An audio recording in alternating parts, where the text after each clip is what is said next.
Okay. మనకి ఎప్పుడైనా ఒక స్ట్రింగ్ చేస్తున్నాము అంటే something like string S equal to Nikhil అని రాసాం అనుకోండి. దీని మీనింగ్ ఏంటి అంటే స్ట్రింగ్ ఎస్ అనేది ఒక reference variable. Because string is a class name. జావాలో స్ట్రింగ్ అనేది క్లాస్ నేమ్ కాబట్టి క్లాస్ నేమ్తో ఏదైనా వేరియబుల్ రాసాము, ఎస్ అనేది రాసామంటే S is a reference variable. Reference variable ఎప్పుడు ఏం చేస్తాం, ఒక హ్యాష్ కోడ్ స్టోర్ చేసుకుంటాం. బట్ ఇక్కడ హ్యాష్ కోడ్ కాకుండా డైరెక్ట్గా ఒక స్ట్రింగ్ని ఇచ్చేస్తున్నాం, నిఖిల్ అని ఇస్తున్నాం. ఇలా రాస్తే ఏం జరుగుతుంది అంటే సిస్టమ్ ఇంటర్నల్గా స్ట్రింగ్ ఆబ్జెక్ట్ క్రియేట్ చేసి ఆ ఆబ్జెక్ట్ ఒక హ్యాష్ కోడ్ ఎస్కి ఇస్తుంది. అంటే దీని సిస్టమ్ ఎట్లా అర్థం చేసుకుంటుంది అంటే it is something like string S equal to new string. ఇట్లా ఒక ఆబ్జెక్ట్ న్యూ స్ట్రింగ్ అంటే స్ట్రింగ్ అనే క్లాస్కి సంబంధించిన ఒక ఆబ్జెక్ట్ క్రియేట్ చెయ్యి అని చెప్తున్నాం. స్ట్రింగ్ అనే క్లాస్కి ఆబ్జెక్ట్ క్రియేట్ చేస్తుంది. దాని లోపల కంటెంట్ ఏం పెడుతుందంటే మనం ఇక్కడ ఏం చెప్పాము అది ఇది ఇక్కడ నిఖిల్ అని రాసాం కదా.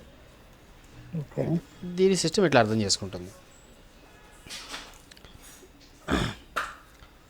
ఓకేనా? లేదు నేను ఇట్లా కాదు, నేను అట్లాగే రాసుకుంటాను, అసలు రాయడమే అట్లా రాసుకుంటాను, న్యూ స్ట్రింగ్ అని రాసుకుంటా అంటే you can write that one like what string some T equal to new string of Pratap అని రాసాం అనుకోండి. ఏమవుతుంది, ప్రతాప్ అనే కంటెంట్తో కొత్త స్ట్రింగ్ క్రియేట్ అవుతుంది. దాన్ని టీ అనేది రిఫర్ చేస్తూ ఉంటుంది. దీనికి సంబంధించి మెమరీ అలొకేషన్ ఎలా ఉంటుంది మనం ఒకసారి అబ్జర్వ్ చేసుకుంటే, అంటే లైక్ ఒక రిఫరెన్స్ ఆబ్జెక్ట్, ఇప్పుడు ఆ కంటెంట్ ఏదైతే ఉందో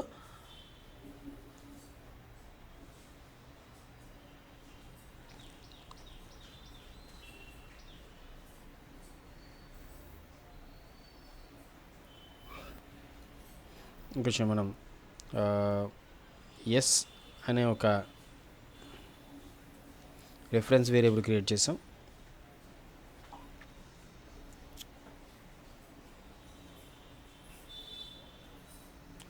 ఎస్ అనే రిఫరెన్స్ వేరియబుల్ క్రియేట్ చేసాం.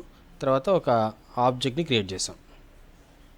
దాంట్లో ఏముంది, నిఖిల్ అని ఒక ఆబ్జెక్ట్ ఉంది. అంటే నిఖిల్ అనే కంటెంట్తో ఒక ఆబ్జెక్ట్ క్రియేట్ చేసాం. So what we can understand is S అనే రిఫరెన్స్ నిఖిల్ అనే ఆబ్జెక్ట్ని రిఫర్ చేస్తుంది. ఓకేనా? అండ్ ఈ నిఖిల్ ఆబ్జెక్ట్ కాబట్టి ఈ ఆబ్జెక్ట్ని ఎస్ రిఫర్ చేస్తుంది. నిఖిల్ అనేది ఆబ్జెక్ట్ ఒక హ్యాష్ కోడ్ ఏదో ఉంటుంది కాబట్టి లైక్ దీని హ్యాష్ కోడ్ 1 2 3 అనుకుందాం.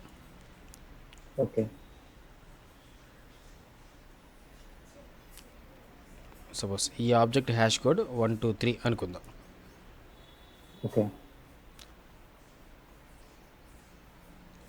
ఈ 1 2 3 వచ్చి ఈ ఎస్ లోపల స్టోర్ అవుతుంది, అంతే కదా.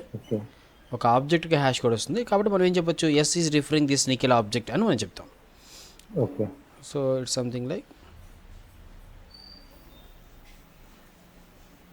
Yes is referring this object అని మనం అర్థం చేసుకోవచ్చు. Now almost same effect will come for the next object also.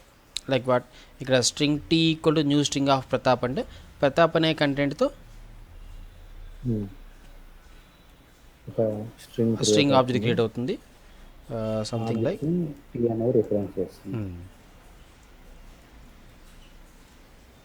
ఇలా క్రియేట్ అవుతుంది.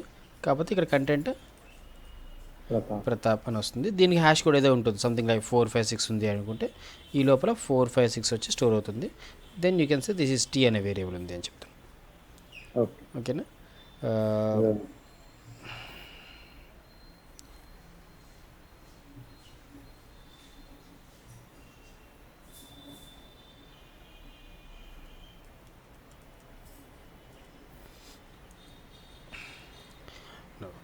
ఇప్పుడు నేను ఒక స్టేట్మెంట్ రాస్తాను. S equal to already Nikhil ఉంది అందులో, ఎస్ ఈక్వల్ టు సందీప్ అని రాశాను అనుకోండి. ఇప్పుడు ఏమవుతుంది, సందీప్ అని రాసిన న్యూ స్ట్రింగ్ ఆఫ్ సందీప్, ఇట్లా న్యూ స్ట్రింగ్ ఆఫ్ సందీప్ అని రాసిన మీనింగ్ ఒకటి. ఓకేనా? ఇప్పుడు ఎస్ ఈక్వల్ టు సందీప్ అని రాస్తే ఏమవుతుంది, సందీప్ అనే కంటెంట్తో కొత్త స్ట్రింగ్ క్రియేట్ అవుతుంది. దాని హ్యాష్ కోడ్ ఎస్లోకి వస్తుంది. సో ఇప్పుడు ఏం జరుగుతుంది, ఇక్కడ ఇంకొక ఆబ్జెక్ట్ క్రియేట్ అవుతుంది. ఇట్ విల్ కంటైన్ సందీప్ అనే కంటెంట్ ఉంటుంది. మేబీ దీని హ్యాష్ కోడ్ 789 ఉంది అనుకుంటే ఈ 789 ఎస్లోకి వచ్చేస్తుంది.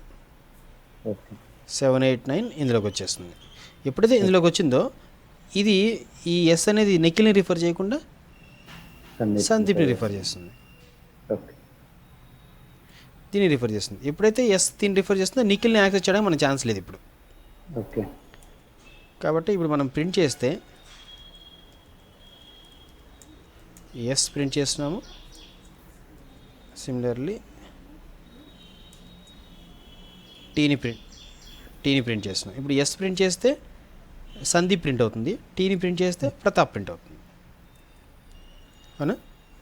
ఓకే. యా. ఒకసారి ఇంతవరకు ఒకసారి ఎగ్జిక్యూట్ చేసి చూద్దాం.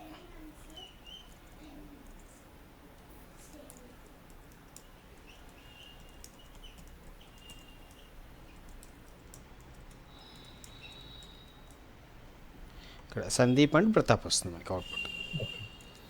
నఫ్. ఇప్పుడు నేను ఏం చేస్తున్నానంటే సార్ అప్పుడు ఈ పాత పాత ఆబ్జెక్ట్ ఏమవుతుంది సార్, నిఖిల్ అనే ఆబ్జెక్ట్? నిఖిల్ అనే object out of our hands. ఇప్పుడు దాన్ని మనం యాక్సెస్ చేయలేము ఇంకా. అది మనకి ఎప్పుడైతే ఒక ఆబ్జెక్ట్ యొక్క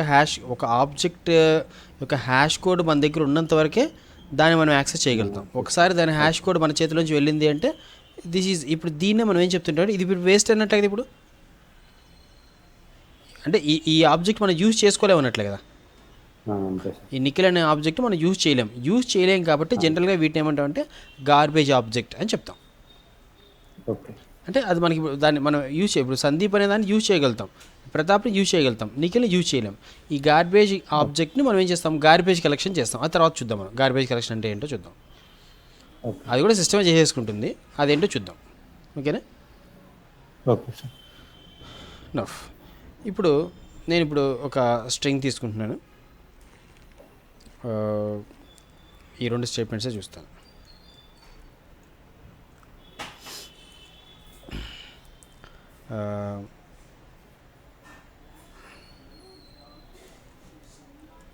string U equal to San plus Deep అని రాసాం. ఇప్పుడు ఏమవుతుంది, డీప్ అనే క్లాస్ శాన్ అనే స్ట్రింగ్, డీప్ అనే స్ట్రింగ్, ఈ రెండు స్ట్రింగ్స్ని కలిపి కొత్త స్ట్రింగ్ ఫామ్ అవుతుంది. That new string will be referred by U. అంతే కదా? నఫ్. ఇప్పుడు ఎస్ రిఫర్ చేసే కంటెంట్ ఏంటి, సందీప్. యూ రిఫర్ చేసే కంటెంట్ సందీప్. ఇప్పుడు నేను if yes equal to you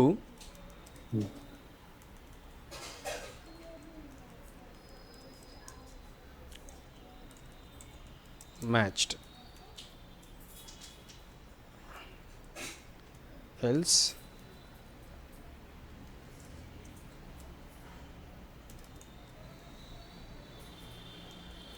not matched అని రాద్దాం. దీని ద్వారా అవుట్పుట్ ఏమొస్తుందో చూద్దాం. we got this matched అని వచ్చింది. ఓకేనా? సో అంటే ఇక్కడ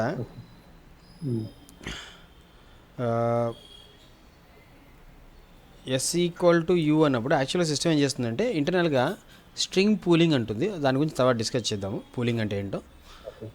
అక్కడ ఏమవుతుంది అంటే ఎస్ రిఫర్ చేసిన కంటెంట్ ఏంటి, సందీప్. యూ రిఫర్ చేసిన కంటెంట్ కూడా సందీప్. అంటే యాక్చువల్గా రెండు సపరేట్ స్ట్రింగ్స్ క్రియేట్ అయినాయా, ఒకటే స్ట్రింగ్ క్రియేట్ అయిందా? రెండు సపరేట్ స్ట్రింగ్ ఆబ్జెక్ట్స్ క్రియేట్ అయ్యి. అంటే మనం ఎట్లా అర్థం చేసుకోవచ్చు దీన్ని, సందీప్ అనే ఇంకొక సంథింగ్ లైక్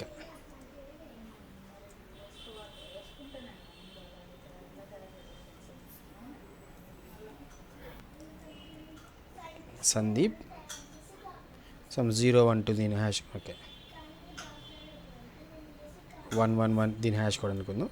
ఇక్కడ 111 వచ్చింది, దీంట్లో యూ ఉంది. ఇలా అవుతుంది అనుకోవచ్చు కదా. ఓకే. సో మీరు సన్ ప్లస్ డీప్ అని రాశారు కదా, అయితే సన్ అనే ఒక ఆబ్జెక్ట్ క్రియేట్ అయ్యి డీప్ అనే ఒక ఆబ్జెక్ట్ క్రియేట్ అయ్యి అట్లా కూడా సార్ అవుతుంది. యాక్చువల్గా ఇంటర్నల్గా ఏమవుతుందంటే సన్ అనే ఒక ఆబ్జెక్ట్ వస్తుంది, డీప్ అనే ఒక ఆబ్జెక్ట్ వస్తుంది. మనం ప్లస్ చేసినప్పుడు ఆ రెండు ఆబ్జెక్ట్లో ఉన్న డేటాని తీసుకొని కొత్తగా ఇంకొక ఆబ్జెక్ట్ క్రియేట్ అవుతుంది. ఓకేనా? ఇప్పుడు ఈ ఆబ్జెక్ట్ని మనం యూతో రిఫర్ చేసాం, ఈ సందీప్ అనే ఆబ్జెక్ట్ని యూతో రిఫర్ చేసాం. ఈ సన్ డీప్ అనే వాటిని మనం రిఫర్ చేయట్లేదు. కాబట్టి ఆ స్టేట్మెంట్ అయిపోగానే ఈ రెండు individual objects gone out of our hands అన్నట్లే. వాటి యొక్క గార్బేజ్ అయిపోతే వీటి యొక్క రిజల్ట్ మాత్రం యూ రిఫర్ చేస్తుంది. అది ఆ రిజల్ట్ మాత్రం మనం ఇక్కడ నోట్ చేసుకున్నాం. ఈ ఇండివిజువల్గా ఉన్న వాటిని మనం కన్సిడర్ చేయడం, ఎందుకంటే అవి టెంపరీగా ఉంటే పోతాయి కాబట్టి. ఓకే. నో ఇప్పుడు ఇక్కడ వచ్చింది. అయితే జనరల్గా సిస్టమ్స్ ఏం చేస్తాయంటే ఇప్పుడు చూడండి, యూ రిఫర్ చేసిన సందీప్, ఎస్ రిఫర్ చేసిన సందీప్, ఈ రెండు యాక్చువల్ సిస్టమ్ వీటిని కంపేర్ చేస్తుందా, లోపల కంటెంట్ కంపేర్ చేస్తుందా అంటే యాక్చువల్గా సిస్టమ్ ఏం చేస్తుందంటే రెండు ఆబ్జెక్ట్స్లో సేమ్ డేటా ఉంది కాబట్టి దీనికోసం కొత్త ఆబ్జెక్ట్ క్రియేట్ చేయడం ఎందుకు అనుకొని సందీప్ని యూతో కూడా రిఫర్ చేయించేస్తుంది. ఓకే. అంటే ఇప్పుడు రెండు ఆబ్జెక్ట్స్ ఉన్నాయి, రెండిట్లో సేమ్ కంటెంట్ ఉంది. సేమ్ కంటెంట్ ఉన్నప్పుడు రెండు ఆబ్జెక్ట్స్ క్రియేట్ చేయడం ఎందుకు అనే ఉద్దేశంతో అదేం చేస్తుందంటే సందీప్ అనే ఇప్పుడు ఇక్కడ శాన్ డీప్ అని రాసాం కదా, ఆ రెండు స్ట్రింగ్స్ని తీసుకొని కలిపి కొత్త స్ట్రింగ్ ఏదైతే ఫామ్ అయిందో ఆ కొత్త స్ట్రింగ్తో ఆల్రెడీ ఏమైనా ఎగ్జిస్టింగ్ డేటా ఉందేమో చూస్తుంది. ఓకే. ఇక్కడ సందీప్ అనేది ఉంది కదా, ఓకే. కాబట్టి జనరల్గా సిస్టమ్స్ ఏం చేస్తాయంటే ఈ కొత్త ఆబ్జెక్ట్ క్రియేట్ చేయకుండా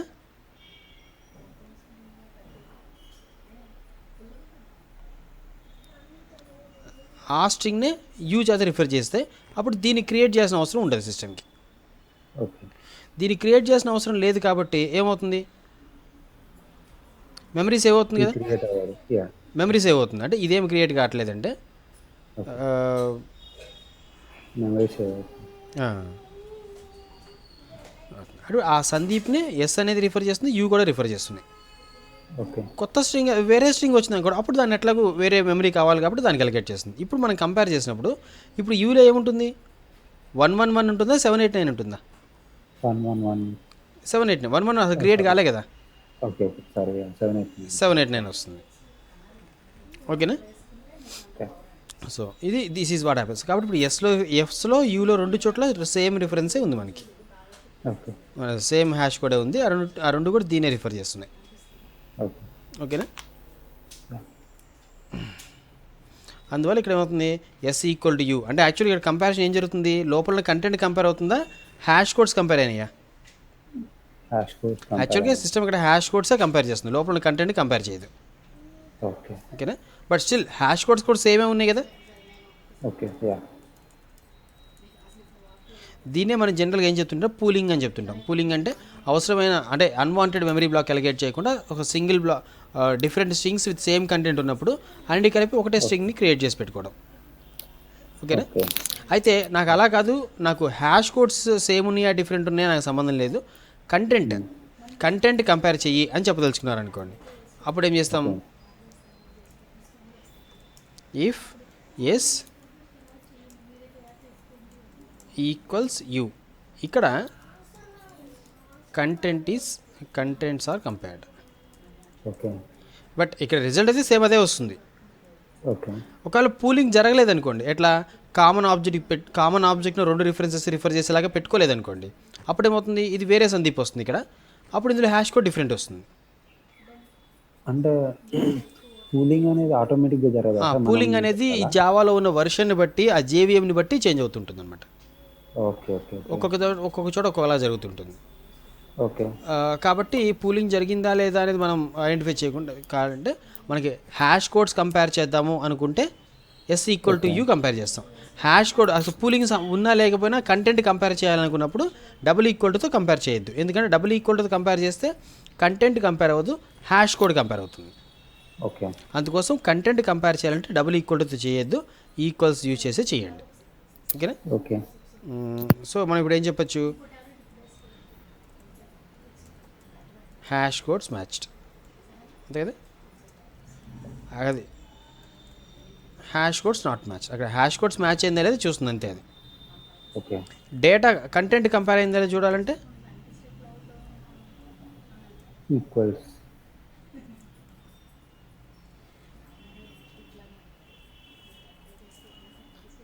ఇప్పుడు పూలింగ్ జరిగింది కాబట్టి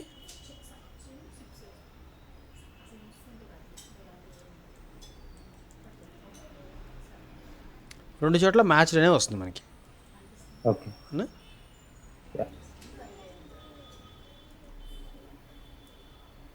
hash codes matched, content matched.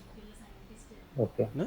ఒకవేళ మనకి మెమరీ అలొకేషన్ సందీప్ కోసం సపరేట్ ఆబ్జెక్ట్ కనుక క్రియేట్ అయ్యి ఉంటే అప్పుడు ఏం చేస్తుంది, hash codes not matched, content match అని వస్తుంది. ఓకే. అంటే అది ఓల్డర్ వెర్షన్స్ ఆఫ్ జావాలో ఇట్లా కూలింగ్ లేకుండానా సార్? అట్లేం లేదు, అది డిపెండింగ్ ఆన్ దట్ జేవిఎం అనుకోండి, అది ఒక్కొక్క చోట అట్లా అనుకోవచ్చు, ఓల్డర్లో ఉండదు అని అనుకోవచ్చు. ఓకే.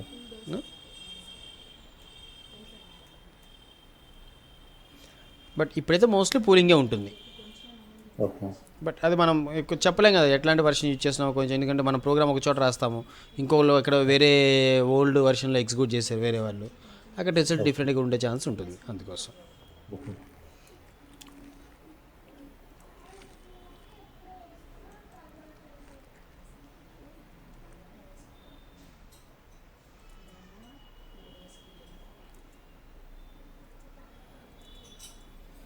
ఓకే, ఇప్పుడు ఎస్ రిఫర్ చేసిన స్ట్రింగ్ ఎంత సైజ్ ఉంది, లెంగ్త్ ఎంత ఉంది కనుక్కోవాలనుకున్నాం. ఏం చేస్తాం, ఇంట్ some L equal to S dot length అని రాసాం అనుకోండి.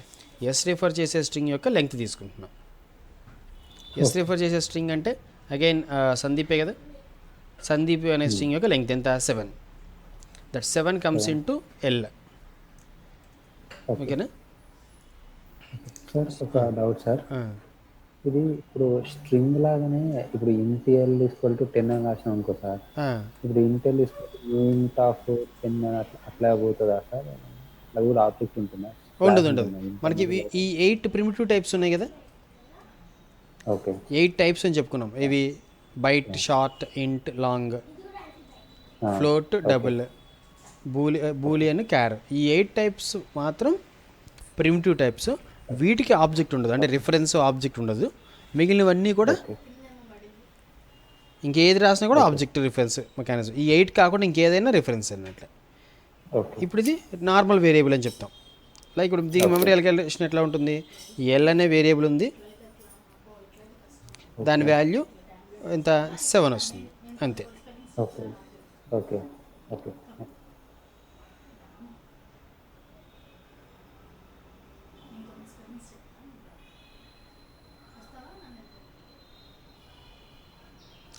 ఎల్ అనే వేరియబుల్, దాని వాల్యూ 7 అంతే.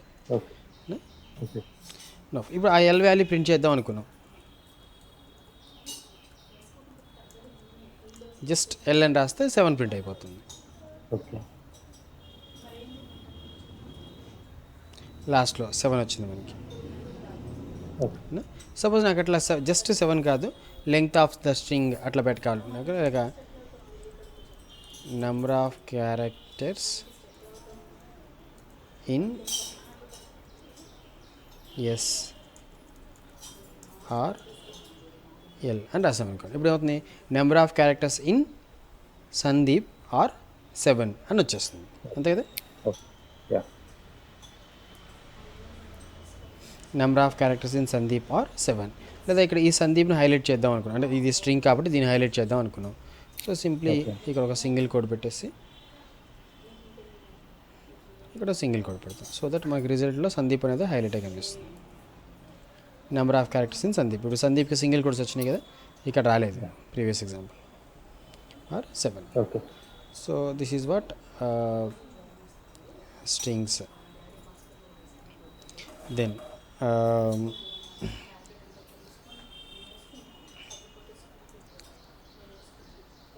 ఇప్పుడు టీ రిఫర్ చేసేది ఏదైతే ఉందో, టీ రిఫర్ చేసే స్ట్రింగ్ యొక్క లెంగ్త్ 5 వస్తుంది. ప్రతాప్ కదా,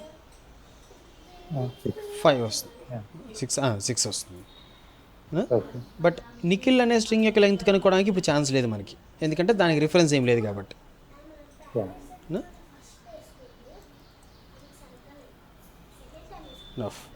number of characters in the string T, అంటే అక్కడ టీ ప్లేస్లో ప్రతాప్ వచ్చేస్తుంది. ఆర్ ఇప్పుడు ఎల్ రాదు కదా, ప్రతాప్ యొక్క లెంగ్త్ కావాలి కాబట్టి ఇక్కడ ఏం చేస్తుంది, ఎల్లోకి తీసుకొని దాన్ని రాయకుండా డైరెక్ట్ టీ డాట్ లెంగ్త్ అని రాసేస్తుంది. ఆ రిజల్ట్ వచ్చి డైరెక్ట్గా ప్రింట్ అయిపోతుంది మనకి. ఓకే.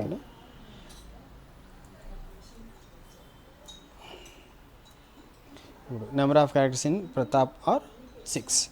ఇప్పుడు ఫర్ ఎగ్జాంపుల్ ఈ ప్రతాప్ అనే నేమ్ సింగిల్ కోట్స్లో కాదు, నాకు డబుల్ కోట్స్లో కావాలి అనుకున్నారనుకోండి, అప్పుడు ఏం చేస్తారు,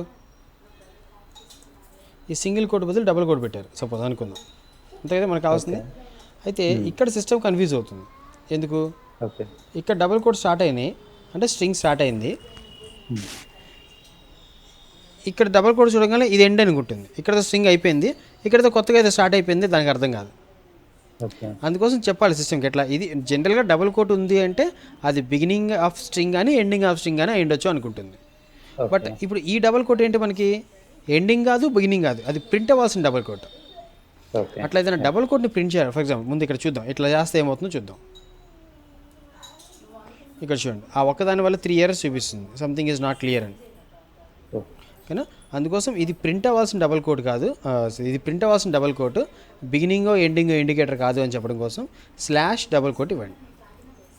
ఎప్పుడైనా డబుల్ కోట్ని ప్రింట్ చేయాలంటే స్లాష్ పెట్టి ప్రింట్ చేయడం చూసుకోండి. సో ఇప్పుడు మనం చేస్తే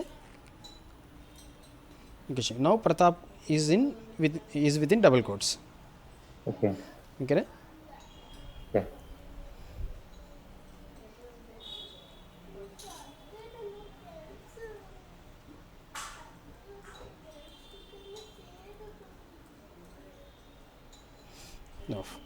ఇప్పుడు మనకి ఎస్ రిఫర్ చేస్తున్న స్ట్రింగ్లో సందీప్ ఉంది కదా. ఇప్పుడు నేను ఒక స్టేట్మెంట్ రాస్తాను, ఎట్లా yes equal to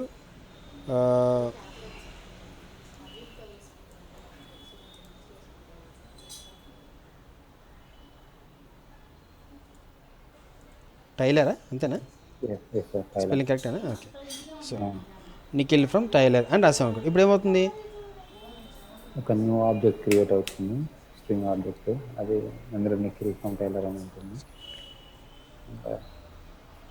Nikhil from tailor అని రాసాం. ఏదన్నారు నిఖిల్? అదే ఒక న్యూ ఆబ్జెక్ట్ క్రియేట్ అవుతుంది, అందులో నిఖిల్ ఫ్రమ్ టైలర్ అని ఉంటుంది, దాని రిఫరెన్స్ వచ్చి ఎస్లోకి వచ్చింది. So we can understand this as Nikhil from tailor అనే స్ట్రింగ్ క్రియేట్ అయిపోతుంది.